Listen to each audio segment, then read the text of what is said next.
DBSCG thingz. What is up, you guys? My name is Texan and welcome back to Yuhp DBSCG thingz, and today I have another exciting battle for you guys. Like I promised, I do have Blue Gohan versus King mechikabura. Today I have with me my cousin Junie piloting King mechikabura. Hey, what's going on? And with that being said, we're going to jump right in. I got my life started. He's still looking for his hand. What we're doing is mulliganing. I don't remember exactly who rolled high in this situation, so I guess we will sit and find out. I do want to talk about this Blue Gohan deck real quick, though, before we get too deep into the battle. This is a deck that I've been tinkering with just a little bit. I started with Pangiro. I was just doing small things, adding Geneva Spice and yada, yada, yada. I think I finally found where I'm, digging it. Mm-hmm. And, the deck's fun. I didn't realize that the 1-drops, their pay 1 happen anytime you charge them from hand. And I was playing the deck as if it only happens when you charge it from your leader skill.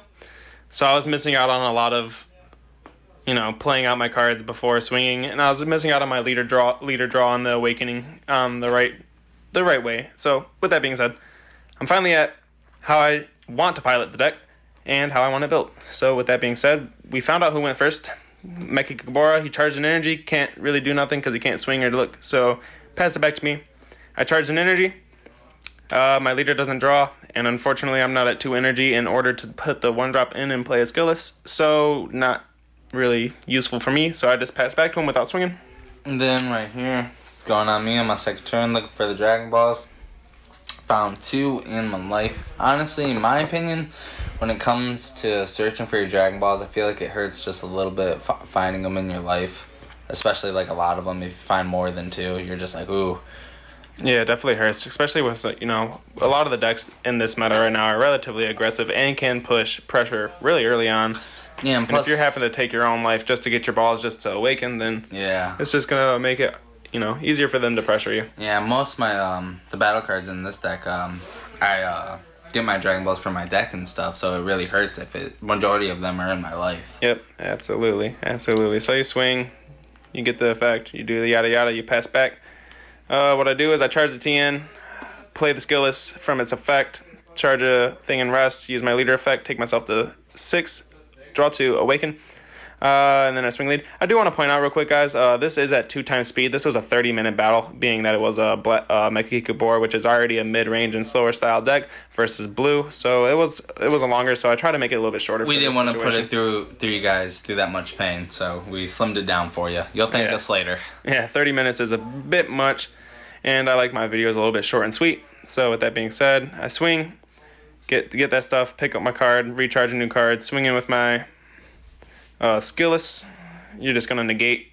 And I feel like with the Gohan leader, I like how you can awaken relatively very early and stuff. Very, very early. And see, that's one of the things, like I was saying earlier, that I didn't realize.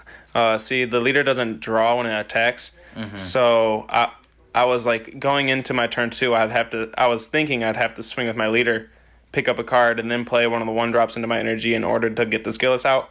But then I found out that it just happens whenever you do it, even at the beginning of your turn in your charge phase. Oh, okay.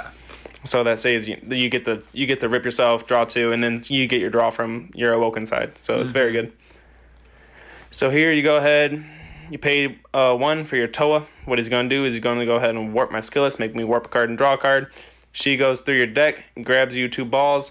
In this situation, I think you forgot to put them into your drop area. They went to your hand. Yeah. And then you just went immediately into a salsa. And this is you find out immediately that you messed up, because you go to find your last balls and then you go to awaken. And you're like, wait a second, why aren't they in my drop? And then you're like, oh yeah, they're in my hand. My bad. Mm-hmm. And we nothing changes in the game. Yeah. It all stays the same. So small misplay, but not really gonna hurt anything. So you go ahead and put your last Dragon Ball, which you kind of need. Yeah, order to awaken. Yep, so here, you swing, you make me move a battle card from my drop to my warp. Unfortunately, I don't have one, and then you just draw a card. Take damage, it looks like. Yeah, and with that new ruling with the salsa, where your opponent doesn't have to have a battle card in their drop for order you to draw, I feel like really just helps the deck a lot more with the consistency of drawing. No, I don't think that's a ruling. I just think that was confused players. Oh, really? Yeah, that was a lot of the community was just confused on whether it was a requirement in order to get the draw or not. Bandai is very tricky when it comes to their wording. Yeah, it'd be like that. With that being said, you awoken. You got your draw 1, stand 1, made me move a card. I don't have none. You swing. I super combo. Go ahead and get my Unison out of my energy because I like that Unison. And it's coming up to the point of the game where he's actually useful. So I charge, pay 1, play the skill list, top deck 1 and rest. I forgot to stay my leader to active. Very, very interesting deck. It does a lot of things, especially if you wanted to go up the Geneva package. See, I'm at 3 energy, and this is a situation in which I could just kind of rush into the ball package, but that's not what my deck's built for. So I use my leader's ability, draw a card, take an energy, charge an energy, and then it looks like you just kind of comboed out with the boo. I swing in, you go ahead and block. I activate Battle Maker 25, kill it. I'm at 3 energy, so I can play the Geneva. I do run just 2 of the Geneva. I did not like running the entire package. I thought that it was extra. Yeah, a little bit. I do like the fact that if I'm on my turn 3 and I don't feel safe leaving my skillless in field especially against King mechikabura, just because you can take it. I'd rather put it back in my hand, play out a dual attack crit, swing with it, and then that will go to the warp at the end of the turn too, and then I can just start fresh. And that's really good. You know, you're bringing back your skills from hand. You can just play that from your energy, and you're bringing out pressure and denying resources from your opponent. So it's just really good and all. So I feel you on the 2. Absolutely. I feel like that's a very good number for it. See, and you know, it's not something that's necessarily you need to see it in the deck. It's just one of those things that if you see it, you're probably going to use it, and it's probably going to do what it needs to do, and it's going to be useful. So here I just pay 3, and I play out my Unison. Great Unison. Perfect pick for this deck in my opinion, because the deck doesn't draw a lot, but that Unison does help keep that up. Also, that Unison kind of acts as a shield because it's -5 is so good that your opponents normally just want to swing directly into that, and we're gonna see that firsthand in this battle here. Yeah, that's because I believe what you do is just. I was afraid of that, dude. That's just honestly just nutty. If you just counter it, and then absolutely now I have to deal with the triple strike, and you get to draw and balance a card. Especially if I were to hit the -5 on the turn that I played the 10-drop Gohan, it would really hurt because then you'd have. Three triple strike attacks, being 2 from Gohan, discard 2 to counter, and then the 1 from the 5-drop. Yeah. So, like you're saying, the -5 is very effective, and it also gives my leader double strike. And a lot of people sleep on that. It's very good. Yeah, it does give it a boost. Yeah, that's just nutty and everything. So I was just honestly not trying to get you where you can have the -5 ability. So here you use the Majin Buu effect. Your hand must have been low in this situation. You probably didn't feel comfortable using your -7 balls from drop effect in order to get more. And honestly, I don't know if since we amped up the speed or anything that you ramped up Baby Hatch in your energy. Oh, I don't think that happens yet. I do remember that. I forgot that happened. That does happen. Once I think that happens this turn. See, I'm going to pay 1. I go ahead and play so here's Hatch. Yeah, just what we were talking about. I do ramp Hatch. And you're like, oh, you ramped your energy. And in this situation, I'm like, haha, what you don't understand is how easily that card gets to my hand. And so I swing. Like, honestly, once I seen he had Baby Hatch energy from his hand, I was like, that is literally game.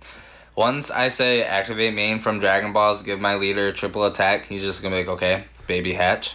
Yep. And then you just can't attack. And I just can't attack. Got rid of your balls. And I you don't get the draws. draws. My whole turn, my whole draw power for everything. Absolutely. Yep, so basically, you went for a defensive turn, which is pretty smart. Which, I will spoil it for everyone. I did have the, what secret is it? Oh, the Majin Buu. Yeah, the Majin Buu. So I was trying to build up for that and to build up a board so I could counter the Baby Hatch and everything.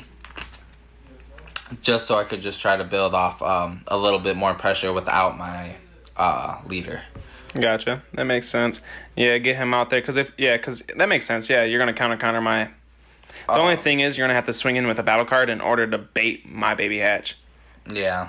And if you don't bait my Baby Hatch, I'm just not going to use it because obviously in this matchup I'm saving it for the moment you want to minus your balls from drop. Yeah.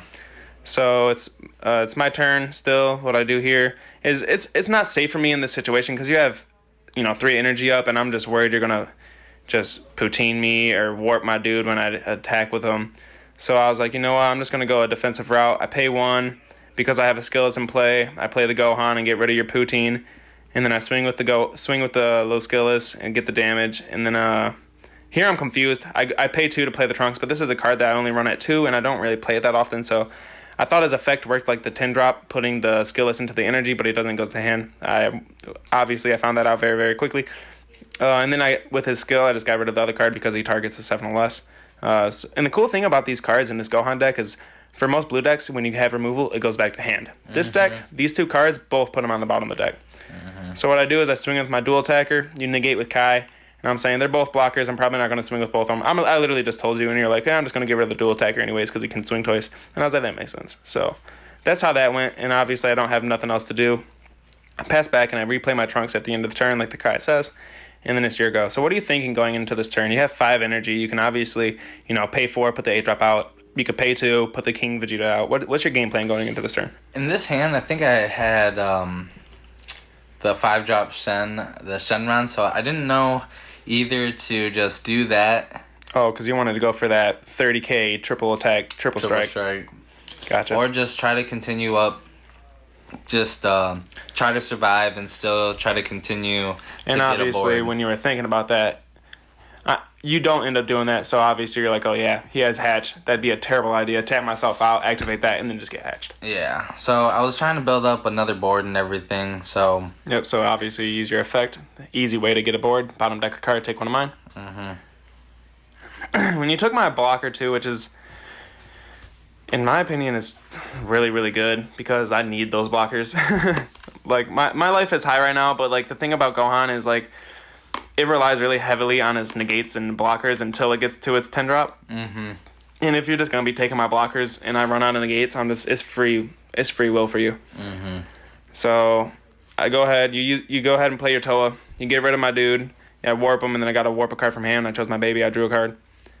And here you go ahead and pay 2, and you play out King Vegeta, which is a great way to try to stall out the game just a little bit more. Just a little bit longer. So what he does is he warps a card from field or my hand, and obviously since you just used Toa to get rid of my field, you're going to choose my hand.